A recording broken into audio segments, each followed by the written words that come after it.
Bismillahirrahmanirrahim. Assalamualaikum warahmatullahi wabarakatuh. Nama saya Nabihatul Azrin binti Abdul Aziz, nombor matrik P118141. InsyaAllah pada hari ini saya akan membentangkan tajuk isu poligami, kebenaran mahkamah ataupun kemampuan suami.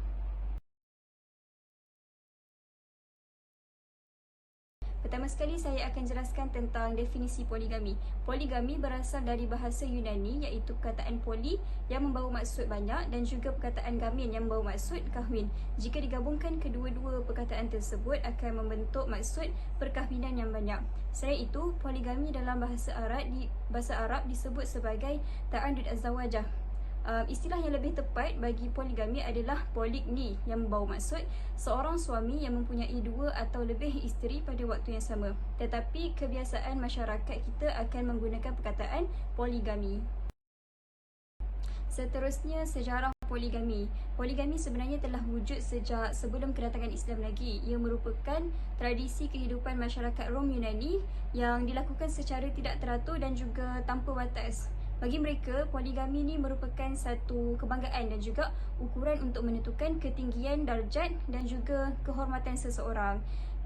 Kemudian kedatangan Islam ini telah merubah amalan ini dan menghadkan kepada 4 orang sahaja isteri dan pelaksanaannya terikat dengan syarat-syarat yang ditetapkan oleh Islam. Seterusnya adalah berkaitan dengan dalil poligami. Asas pensyariatan yang menjadi dalil utama untuk poligami ini adalah melalui surah An-Nisa ayat ketiga. A'udzu billahi minasyaitonir rajim.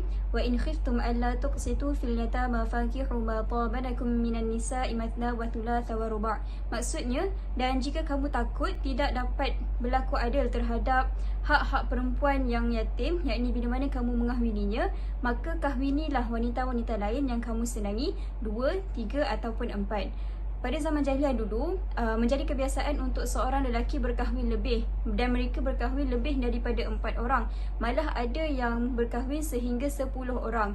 Tetapi bila berkahwin banyak, berlakunya pelbagai masalah seperti tidak berlaku adil dan sebagainya. Maka Allah tetapkan hanya 4 orang isteri sahaja yang boleh dikahwini. Namun begitu, perlu diingat bahawa dalil tersebut bukanlah satu perintah ataupun suruhan untuk lelaki berkahwin 4, akan tetapi ia hanya membenarkan lelaki untuk mengamalkan poligami. Seterusnya, hukum poligami menurut Islam. Hukum poligami menurut Islam terbahagi kepada 3, iaitu pertama sekali sunat. Sunat bila mana suami tersebut menginginkan anak tetapi isteri pertamanya mandul, dan juga pada masa yang sama suami tersebut mampu untuk adil dengan isteri-isterinya. Jadi dalam keadaan tersebut hukumnya sunat untuk berpoligami. Hukum yang kedua adalah makruh. Makruh bila mana tiada keperluan, hanya untuk menambah keseronokan, dan juga lelaki tersebut ataupun suami tersebut tidak mampu untuk adil terhadap isteri-isterinya.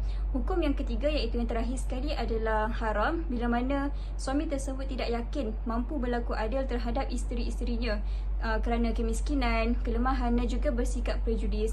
Jadi seorang lelaki mestilah jelas dengan niat mereka dan berfikir sebaik mungkin sebelum mengambil keputusan untuk berpoligami.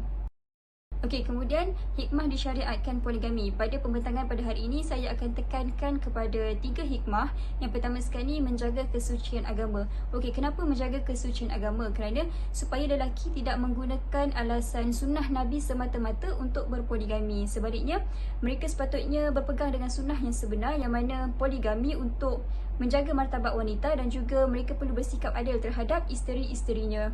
Yang kedua, menjaga keturunan dan juga kehormatan supaya perkahwinan yang dijalankan memenuhi rukun dan syarat untuk memastikan perkahwinan sah dari segi syarak dan undang-undang. Seterusnya, akan melahirkan zuriat yang sah dari segi syarak dan undang-undang serta tidak akan menimbulkan sebarang isu pada masa akan datang. Hikmah yang ketiga adalah memenuhi keinginan untuk mempunyai zuriat jika isteri pertama tidak mampu. Seterusnya adalah keadaan yang membenarkan seseorang untuk berpoligami. Terdapat 2 keadaan yang membenarkan untuk suami berpoligami. Yang pertama sekali, suami yang menginginkan zuriat tetapi isteri pertamanya mandul ataupun sakit. Mandul ataupun sakit yang dimaksudkan sewajarnya mendapat pengesahan daripada doktor ataupun pakar dalam ilmu tersebut, bukannya semata-mata tanggapan mereka. Yang kedua, suami yang berkeinginan kuat terhadap isteri sedangkan isterinya dingin ataupun enggan secara semula jadi atau kerana sakit. Seterusnya adalah syarat berpoligami. Syarat yang pertama adalah berkemampuan untuk menanggung nafkah isteri-isteri baik dari segi zahir dan juga batin. Yang kedua, berlaku adil terhadap isteri-isteri dari segi tempat tinggal, giliran bermalam dan juga musafir. Seterusnya, peruntukan poligami di negeri Selangor berdasarkan Seksyen 23 Enactment Undang-Undang Keluarga Islam Negeri Selangor 2003, yang mana memperuntukkan bahawa tiada seorang pun lelaki semasa wujudnya suatu perkahwinan boleh kecuali dengan mendapat kebenaran terlebih dahulu secara bertulis daripada mahkamah membuat akad nikah perkahwinan yang lain dengan perempuan lain. Kurungan 4, permohonan untuk kebenaran hendaklah dikemukakan kepada mahkamah mengikut cara yang ditetapkan dan hendaklah disertai dengan suatu ikrar yang menyatakan alasan-alasan mengapa perkahwinan yang disyadangkan itu dikatakan patut atau perlu, pendapatan pemohon pada masa itu, butir-butir komitmen dan kewajipan tanggungan kewangannya yang patut ditentukan, bilangan orang tanggungannya termasuk orang yang akan menjadi orang tanggungannya berikutan dengan perkahwinan yang disyadangkan itu, dan sama ada izin ataupun pandangan isteri atau isteri-isteri yang ada telah diperoleh ataupun tidak terhadap perkahwinannya yang disyadangkan itu. Jadi, mahkamah akan keluarkan saman kepada isteri sebagai langkah untuk memaklumkan tentang suaminya yang ingin berpoligami. Persoalan untuk dapatkan tanda tangan isteri yang sedia ada tidak dinyatakan dalam borang permohonan dan juga tiada peruntukan dalam Undang-Undang Keluarga Islam. Sebaliknya, apa yang perlu hanyalah suami untuk membuat pengakuan yang menyatakan sama ada isteri sedia ada bersetuju ataupun tidak dengan permohonan tersebut. Tapi perlu diingat bahawa sesiapa sahaja yang membuat permohonan poligami melalui mahkamah di negeri-negeri tersebut, dengan sendirinya isteri sedia ada akan mengetahui kerana mahkamah akan keluarkan surat saman walaupun suami tak beritahu hasratnya kepada isteri tersebut. Tujuan isteri sedia ada dipanggil ke mahkamah adalah untuk mengemukakan hak-hak mereka sebagaimana yang ditetapkan oleh undang-undang. Termasuklah hak untuk dapatkan nafkah diri sendiri, nafkah anak, hak bermalam dan sebagainya.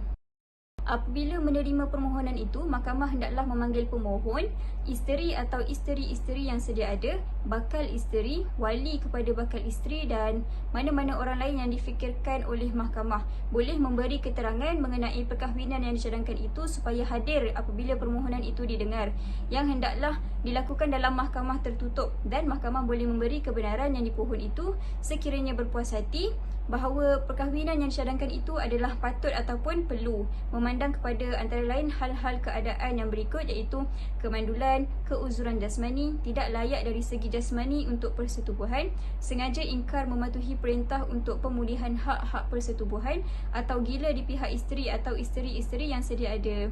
Jadi jika seorang pemohon itu memenuhi syarat-syarat yang diperuntukkan dalam enactment, mahkamah akan luluskan permohonan poligami suaminya walaupun isteri tidak bersetuju.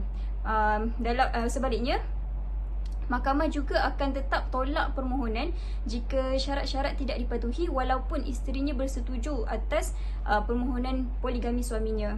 Ini menunjukkan bahawa kebenaran dan juga keengganan isteri tidak mengikat mahkamah syariah. Sebaliknya, keterangan dari isteri sedia ada hanyalah sebagai keterangan yang boleh digunakan oleh mahkamah untuk membuat keputusan. Seterusnya, peruntukan poligami di negeri Perlis. Perkara 1 dan 4 dalam Enactment Undang-Undang Keluarga Islam Negeri Perlis adalah sama dengan Enactment Undang-Undang Keluarga Islam Negeri Selangor. Cuma ada sedikit perbezaan pada perkara 5, iaitu apabila menerima permohonan itu, mahkamah hendaklah memanggil pemohon memberi keterangan mengenai perkahwinan yang disyadangkan itu, yang hendaklah dilakukan dalam mahkamah tertutup. Okey, kalau kita ingat balik, negeri Selangor dalam enactment menyebut untuk memanggil pemohon, isteri, wali kepada bakal isteri dan sebagainya, tetapi untuk negeri Perlis hanya memadai dengan memanggil pemohon sahaja. Beralih kepada permohonan dan kebenaran poligami di Brunei. Okey, peruntukan di Brunei juga sama dengan negeri Selangor dan juga Perlis. Cuma terdapat perbezaan yang mengatakan bahawa apabila menerima permohonan itu, hakim syar'i hendaklah mendengarnya dan setelah bayaran yang ditetapkan dibayar, hakim syar'i boleh memberikan kebenaran dalam borang yang ditetapkan setelah berpuas hati akan kesahihannya. Okey, kalau kita tengok dalam enactment Undang-Undang Keluarga Islam Negeri Selangor dan juga Perlis, tidak dinyatakan tentang sebarang bayaran ataupun denda, tetapi untuk Brunei bayaran tersebut telah diperuntukkan dalam enactment. Okey, seterusnya permohonan dan kebenaran berpoligami di Indonesia. Okey, kalau kita tengok dalam Undang-Undang Republik Indonesia nombor 1 1974 tentang perkahwinan, ada dinyatakan bahawa seorang lelaki perlu membuat permohonan untuk berpoligami di mahkamah. Kemudian ada beberapa syarat yang perlu dipatuhi. Yang pertama sekali, adanya persetujuan dari isteri ataupun isteri-isteri. Yang kedua, adanya kepastian bahawa suami mampu menjamin keperluan-keperluan hidup isteri-isteri dan anak-anak mereka. Yang ketiga, adanya jaminan bahawa suami akan berlaku adil terhadap isteri-isteri dan anak-anak mereka. Dalam enactment tersebut ada juga dinyatakan bahawa mahkamah hanya akan memberi keizinan kepada suami tersebut untuk berpoligami sekiranya yang pertama sekali, isteri tidak dapat menjalankan kewajipannya sebagai isteri. Yang kedua, isteri mendapat cacat badan ataupun penyakit yang tidak dapat disembuhkan. Yang ketiga, isteri tidak dapat melahirkan keturunan. Kita beralih kepada prosedur mahkamah untuk membuat permohonan poligami.